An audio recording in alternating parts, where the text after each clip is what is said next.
حسب میگی دا حوری به طالبانو سپینی عینون غټ سترګې دي یا دا مطلب د طالبانو یحار فیه الطرف کله چې سړی داسې ښایسته وویني که نه ډېر عجیب ښایسته وي سترګې کې ورواوړي کې خښې شي سترګې نه ترې رااوړي سترګې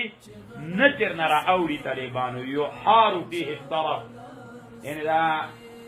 سترګې پکې ورخاکې چې بېرته نه تر نه رااوړي دې ته هم طالبانو څه ویل کېږي حوري وایي طالبانو حدیث کې راځي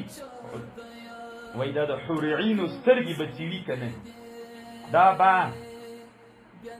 باڼې چې دي دا به د نثر د مرغه د بڼکو نه وي نثر طالبانو ملک الطیور دې ته وایي دا باڼې څه دي دا فاس دا به د نثر د مرغه د بڼکو غوندې وي غټ غټ باڼې چې وي طالبانو خطرناکې سترګې وي کمې سترګې طالبانو ډېرې خوږې وي ګردې وي چې غټې وي که بادامیش کېدلې یو داسې وي طالبانو لکه بادام غوندې داسې وي داسې غټې یو ګردې وي طالبانو زه فکر کوم دغه غټې سترګې چې ګردې وي طالبانو دا ډېرې داسې د سړي په زړه داسې ورننوځي سړی داسې سوری غوندې که نه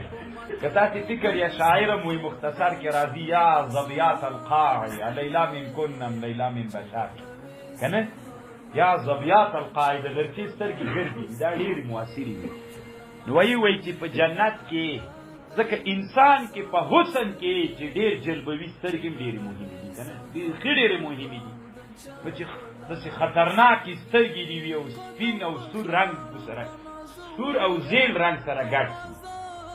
سپین او زیب سره ګډ شي طالبانو یو بله ښکلا پیدا کوي او دا سترګې هم باڼې هم طالبانو داسې لکه د نثر د مرغه بیا سترګې طالبانو کم وخت کې ډېر خوند کوي چې دا زر زریاړي دا خوند نه کوي چې دا داسې ناست وي که نه داسې مړې درواړي دا چې دا درواړي وي که نه داسې دي په دا زړه باندې درولي نو د جنت کې به هم د جنتیانو